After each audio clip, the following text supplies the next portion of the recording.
Hello everybody and welcome back to the channel. You clicked on it, so let's talk about the TAC-V. This is a battle rifle that I'm using in Modern Warfare 3. I typically tend to use more marksman rifles and battle rifles. This one was okay, it's not my favorite. It's much better after I changed out the sights. I did not like the iron sights on it at all. But my first attachment, and this is pretty typical for builds that I do, I'm running the armor piercing rounds. I usually do that, or the over pressurized rounds. I chose the armor piercing rounds because of the increased bullet penetration and not because of the vehicle damage. I do not care about that, but it increases the overall damage a little bit and there are no cons, so that's why I equipped that round. My next attachment I did is the barrel. I got the 18-inch precision 6-barrel. I'm not sure what that means, but it increases the range and the accuracy by increasing the bullet velocity, and it's got hip fire accuracy increase, but I do not care about hip fire because I very seldomly fire from the hip.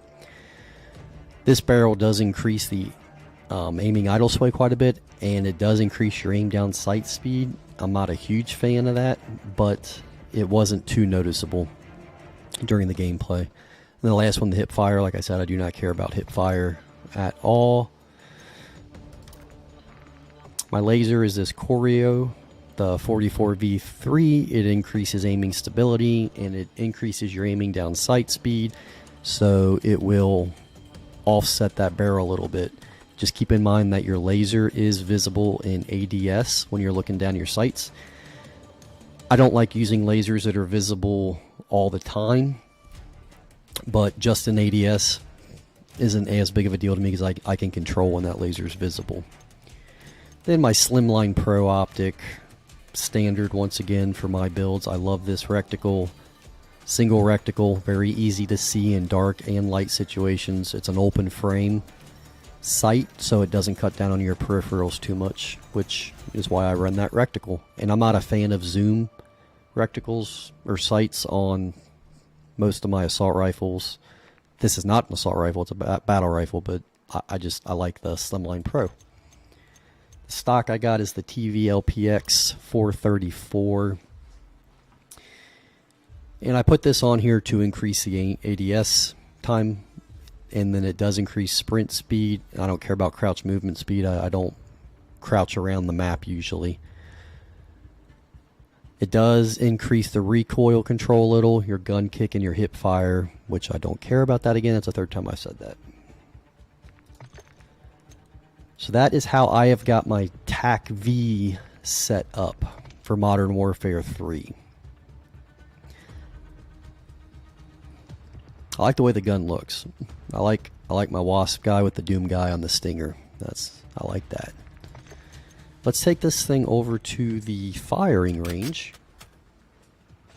and let's see what it'll do.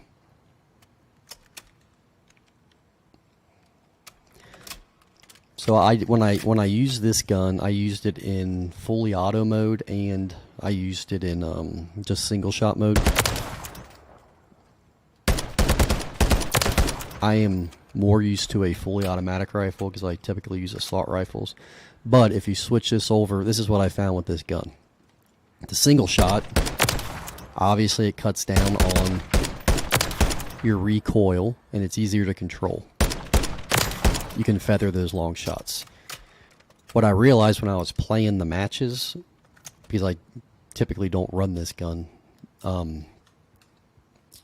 if I have it in fully auto mode, I can feather the rounds just like an LMG, and it does the exact same thing.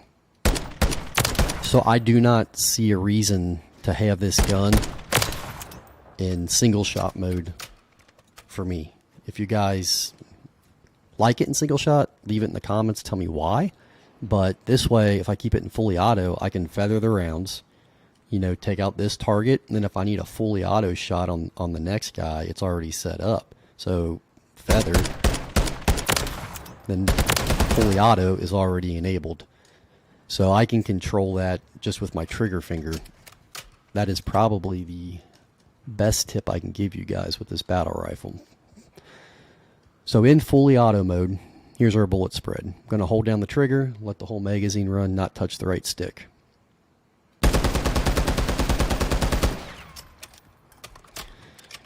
That is a very erratic and widespread pattern. So not good from the hip, even with our attachments that increase those attributes.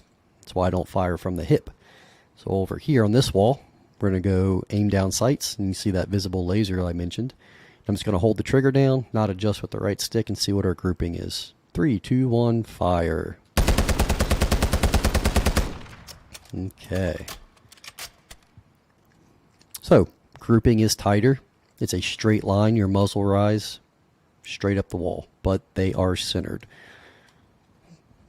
Then if you can throw in some feathered rounds with the automatic, that will really cut down on the vertical recoil of the gun.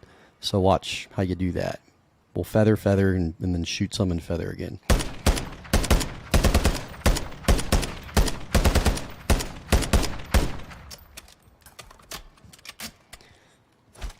So you can see when I was in these sights, these are all this grouping right here, which is very tight.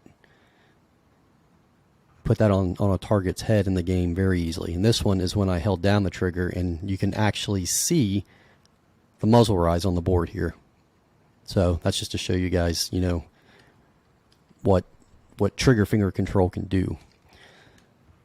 So we got the range done. Let's take this to some games and see what it does against real players. Taking effective fire. Chasing mag. Enemies taking Bravo. We're taking Charlie. Objective Charlie secure. Drop. We're taking Charlie. Dropped him. We're taking Target down. Bravo. Chasing mag.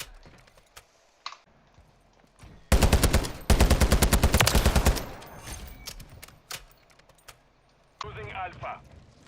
Taking effective fire. Do not die here. Still standing by. Drop. Got one. Charlie. The enemy is gaining ground. Taking effective fire. Charlie secure. Securing objective Alpha. Reloading. UAV standing by.